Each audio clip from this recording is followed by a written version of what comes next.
sometimes you got to breathe. I got to remind myself of that all the time. There's a lot of times I just get into things and I get really worked up and I don't breathe, and then I just feel like I'm going to pass out, and I start doing things. My heart rate starts to rise, my blood pressure increases, and my face goes red, so I start looking like a tomato. But anyway, it's daylight savings. And this one is where the clock goes forward. So I don't know where you are in the world, but for us in here in New Zealand, the clock goes forward so that at the end of the day, it's later in the day and the light is this kind of the same. So it's not going dark until about 8:30, 9 p.m. in the evening. And closer to summer, it should start getting like later and later in the day. But, this happened about a week ago, maybe 2 weeks ago, where the clock midway through the night jumps forward an hour. So it robs you. So in the night, someone came in and robbed us of an hour of sleep. And we woke up, and I think it's so weird how used to different things, like biologically, our bodies can get, how in circular rhythms, our bodies can get into different things. So the more we do something, the more attuned to it we become. But we also get attuned when the change comes. So whatever change happens, we kind of, a little grovel period, and then we get back to it. So my message for today is that we will adapt. Whatever happens to us, we will adapt to it.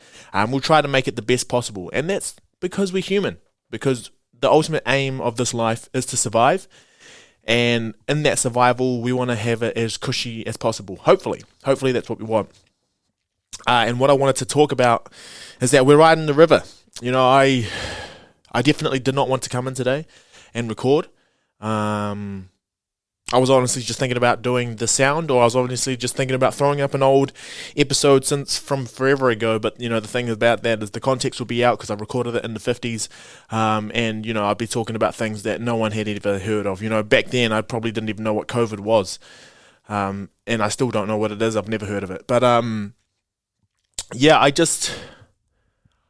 think I owe a lot to a lot of the people who do listen to this, and I owe a lot to a lot of the people who continuously check in on me, especially now that it's been a bit of a difficult time with wanting to move a few different people in my life, just coming and going, and just a bit of uncertainty, a lot of uncertainty.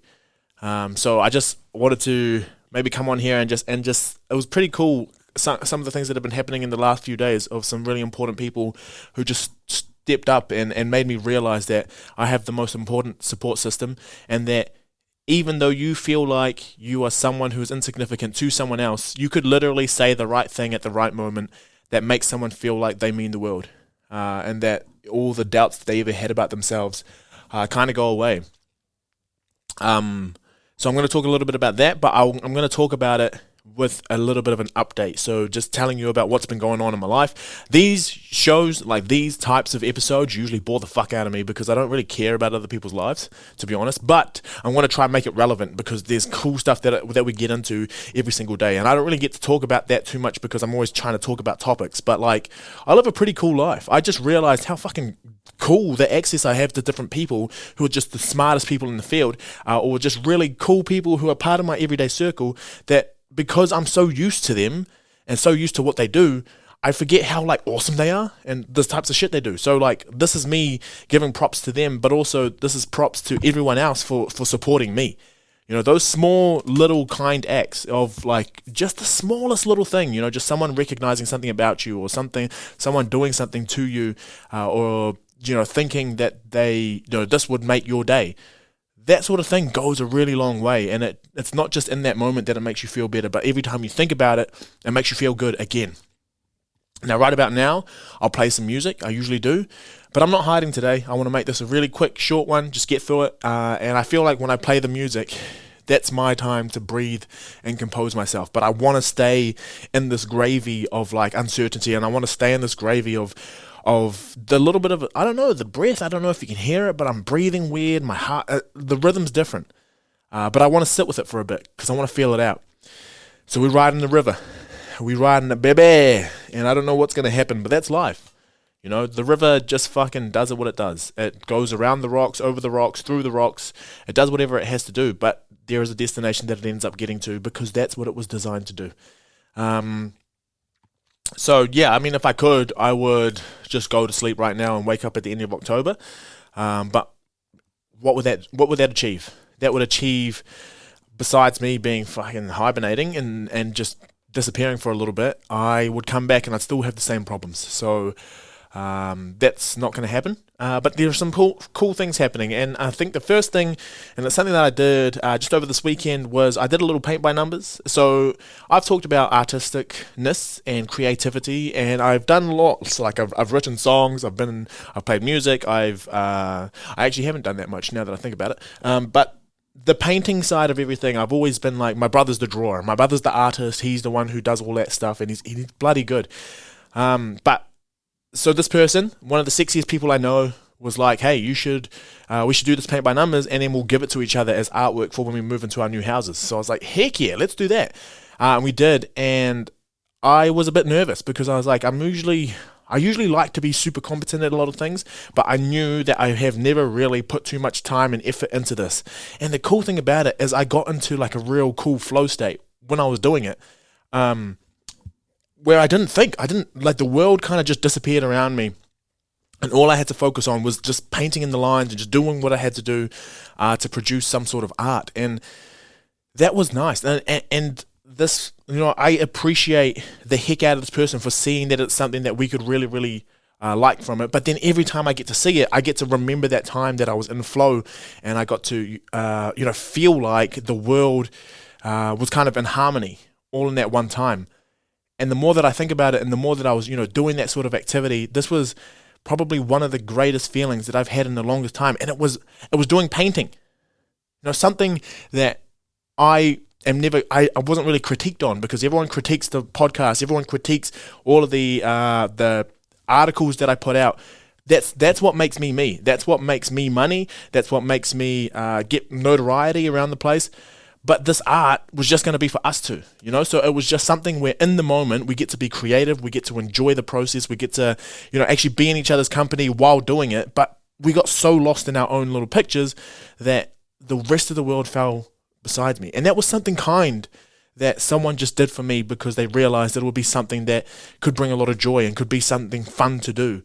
So I just, I really appreciate the support that I do have.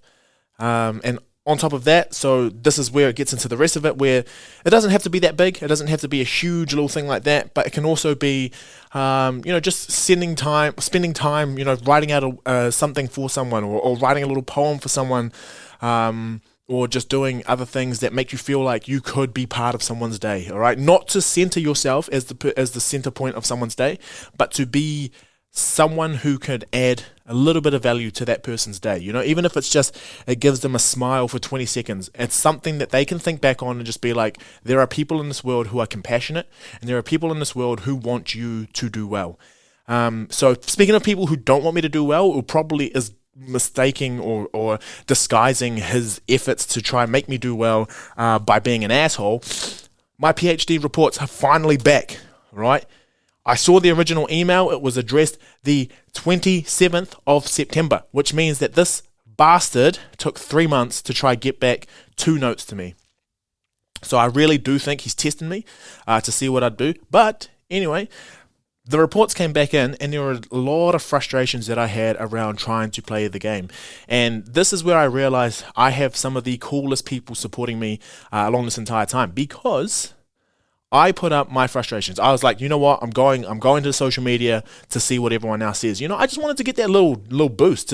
Firstly, just to see, was I right in what I'm saying, and am I going crazy? But secondly, I wanted to, I knew that people would empathize with me and just say that is very, very frustrating. And I had so many messages of people coming back to me saying, keep going, you've almost got this, don't let this bastard get you down. I had a lot of my other academic friends just saying academics are dicks, and they just do this because they need to stroke their own egos, and they want to make it feel like they had a huge part in your success because they see that you're going to be successful. I had one person use the words mental masturbation. So that person literally, when I think about it and I digest it, that's the perfect phrase for what my examiner is doing. My examiner wants me to credit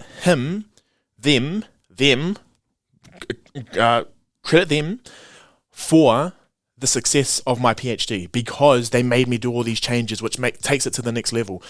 But the thing is, this person sent me their own material to reference. So they wanted me to reference them more. And I purposely, in my resubmission, did not use any of their papers because I didn't want to give them that satisfaction. And I feel like that's why he's pushed back again. They have pushed back again to say, you haven't got this right.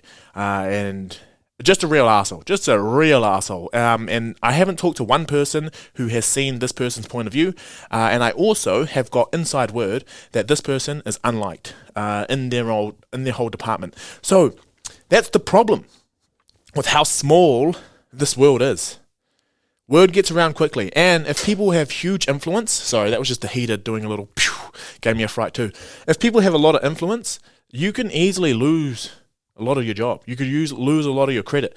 But this is what I mean by it kind of goes the other way. If you're just kind to someone, that's going to come back 20-fold in the future, right? They're going to remember, oh, you were that guy who, you did this, blah, blah, blah, ABC.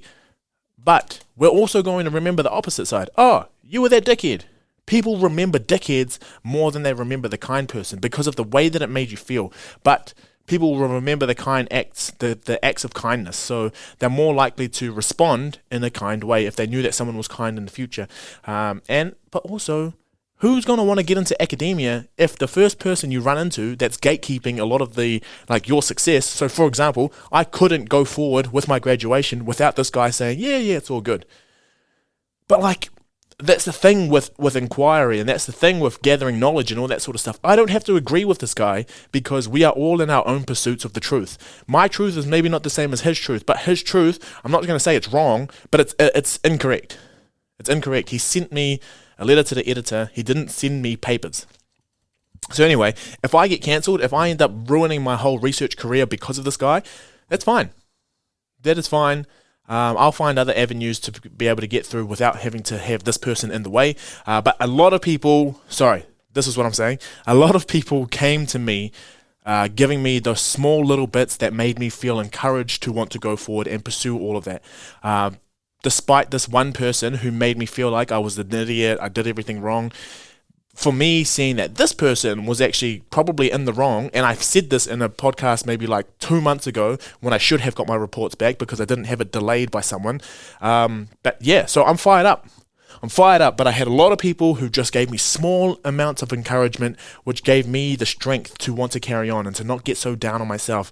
And a lot of people reminding me that I am worthy, but you also don't get to that position without having been worthy. You don't just submit a PhD thesis for no reason. So that takes me to my next little thing. With everything that's been going on, my flatmate submitted his thesis. It's PhD thesis, so we got to take him. If you want to hear about the ringing of the bell and all that, I did an episode on this last year about what happens here at Otago if you submit your PhD thesis, but we went and did all that with him. I think it helped him. So this is that act of kindness again, where it took very small amount of time in my day. I charged my flash camera up and I told him we'll get some photos because I wish that I had the support that I had, that he would have. So I tried to give him everything that I wish I had because we can make the process easier if someone's already been through it before.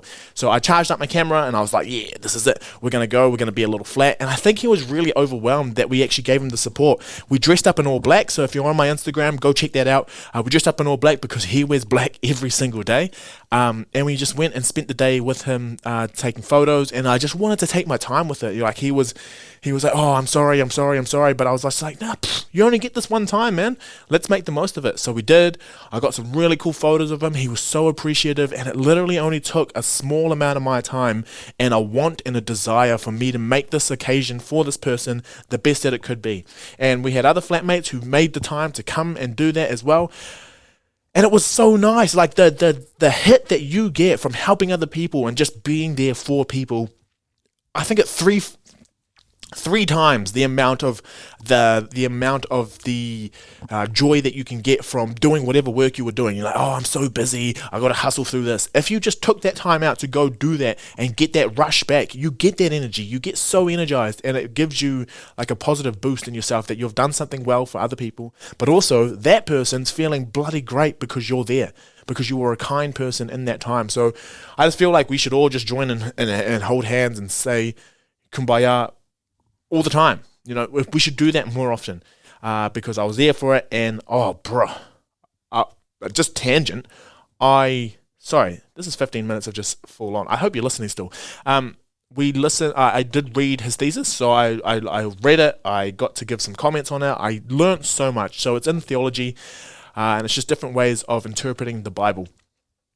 Now, personally, I don't want to talk too much about my beliefs in religion and all that sort of stuff, but this was awesome. This was a really intellectual piece of writing. This was breaking down a different verse in the Bible, looking at different scholars who had interpreted this part of the Bible before, and the types of things that they bring out, but also around equality, equity, and systemic racism in different institutions. So what he was talking about was how you need to interpret the Bible in a particular way that's not going to recolonize different areas. So, for example, in a lot of the Pacific Islands, the Bible or religion was used as a way to colonize those islands. So they brought religion as a way of saving the different people that were there. This is saving in quotation marks. This does not mean that they actually came and saved the people. What it did was it got rid of all of their old beliefs about different things, and pretty much tried to assimilate them to whatever European culture was.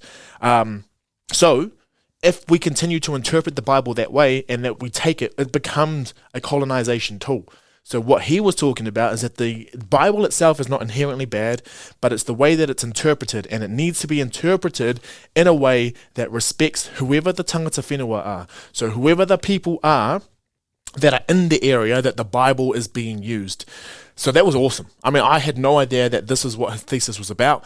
And I read it, and he positioned himself as a Pākehā person, Pākehā being not Māori, talking about Māori things. So he didn't have all the say, he didn't want to be the centre of it, he didn't want to build this white saviour complex, but that he had to be aware of all that sort of stuff, because this man is going to be a priest in the future. He actually is. I didn't say that as like he's going to be a priest, he's training to become a priest. So yeah, I learned so much from that, and it just reminded me, that I had my friend Baz on here, and he's a historian, so basically he interprets what happens in history, and that whatever the narrative is, the narrative serves a purpose. The narrative that is told, so for example, when history is written, someone has chosen the beginning and the end and all of the events inside.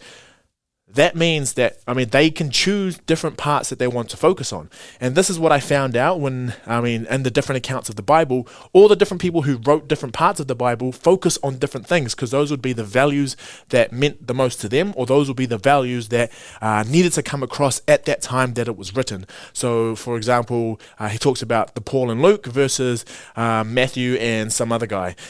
Gosh, that's bad, I forgot. But anyway, I read it. And it was all about different interpretations of their events, or the Lord's Supper. And then they talked about it. I don't want to get into it too much, but there were so many different accounts. And it's because we as humans have our own agenda when it comes to doing what we're doing. So I found that really, really, really interesting. And I think it comes down to that also, if we think about humans and we think about how people operate, so many different people are walking through this world thinking something completely different about what the world is like. So many people's perspectives of what is going on are so different. So you could be looking at me right now being like, he's so handsome, most good-looking guy I've ever seen, has his life so together, has never had a depressive episode before, never speaks out of tongue, perfect, just perfect, everything. Little do you know, I'm walking around ready to just jump off a damn cliff.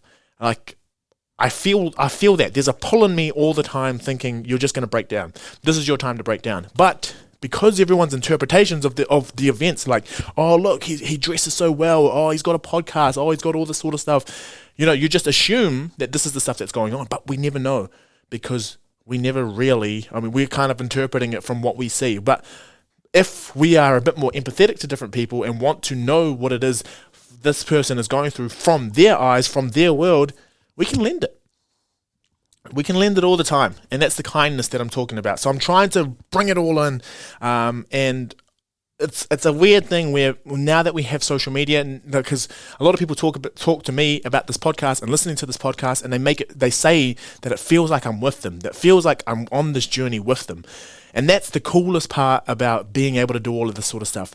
Some people online are some of the closest relationships that I have. Some people online are the kindest people that I've ever come across. And it's most of the community online that make me come in here every single week and want to record. Like I said, I just really did not want to come in, but then I was like, oh man, what if this is the one thing that I say to someone that makes them have the rest of the week where they feel like they can go again, where they feel like they can pick themselves up and actually go through the week again. This is why I do this. I love this sort of stuff. I love knowing that something that I've gone through and something that hurt me so much, but also the process of me getting through it could also be the catalyst for someone else living life to the best that they can. So if there's anything you want to say, it's just, it's the classic. Please be kind. Please be kind to other people, and please be empathetic to the types of things that people are doing. And when I was thinking about why some people don't reach in to help, this was an interesting thought. So I looked up a few papers on this and why do people not act? And this is the exact same thing. Different types of psychology. Most people don't act because they are uncertain of how they should do it. They don't want to get it wrong, because they don't want to get cancelled. They don't want to accidentally offend someone. But what I learned from doing first aid, and I'm not saying that first aid is life, but when I did first aid, because I'm a fucking man, the first thing what they want to do is they just want you to act. If someone looks like they are hurt, they need you to act then.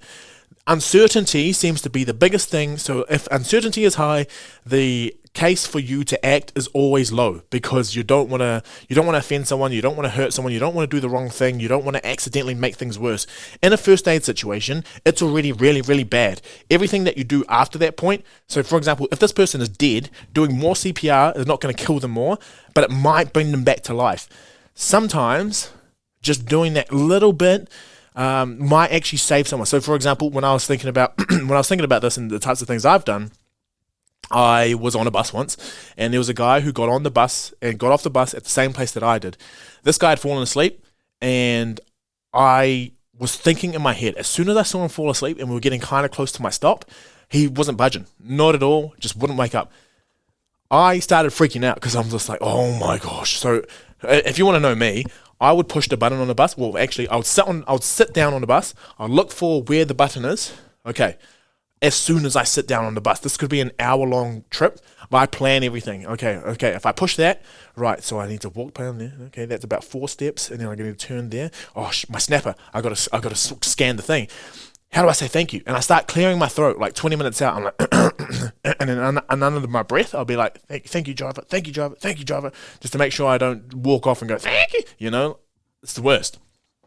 So anyway, I had to factor this other guy into it now. I'm like, oh no, the button's there. Shit, someone just sat next to me. He's not waking up. Oh gosh. What if all these different things. What if I wake him up and it was the wrong stop and he hadn't, all that sort of stuff. But anyway, I got over myself. I'm just like, what's the worst that could happen? The worst that could happen is he hates me. I have to catch a new bus and move to a new city. That's why I'm in Dunedin. But I didn't. I just woke him up and he was so grateful. Super, super lovely. And now I think about this, from here, there have been so many times where I've just asked people if they needed help. For example, some people don't want to offend people who are in wheelchairs or elderly and they're crossing the road, and you just ask them if they want to help. If they don't want help, they'll say no. If they do want help, they'd be fucking grateful. But we get so uncertain because we don't know what to do. And the thing with this is that if we all just offered this all the time and it became normal, we wouldn't have to think over time to be like, is it okay if I do help this person? Because the normal thing would be to offer for help. And then if people say no, we wouldn't be so offended. My friend, the same person who bought me the paint by numbers, and we were painting together, literally as I was planning this episode, called me and said, oh, I saw this guy, this old guy, he was struggling with some bags and all that sort of stuff, and I just asked him if he wanted to ride. And I was like, that's so weird, because I'm literally planning an episode about being kind. And they're like, yeah, they said no, but it's okay, at least I know that they're going to be fine. And then that was awesome. This is what it's all about. So if there is something that you do this week where you help someone out, where you feel like, this is the right thing to do, or someone has done something for you that has really put you in a good position to be able to go forward, please let me know, or please let me know if this is something that, you struggle with in trying to help people. And just do something, all right? Just do something that is going to make someone's week, or you do something that will make someone's life easier, because I guarantee you, we are all struggling. We are all absolutely struggling with one aspect of our life. And if there is one less thing that we have to worry about because we know someone is supporting us, then we are absolutely going to be better off because of it. So that was a bit of a rant, a bit of an update, but it's just where I'm at. That's just where I'm at, and I still love you all, and I hope you took something awesome away from this, and I'm super appreciative to all those special people in my life. So love you all. Thank you so much for joining me, and we'll be back next week, and I'll actually have something ready for us to go, okay? So I won't actually just come on and just lose the plot. Love you.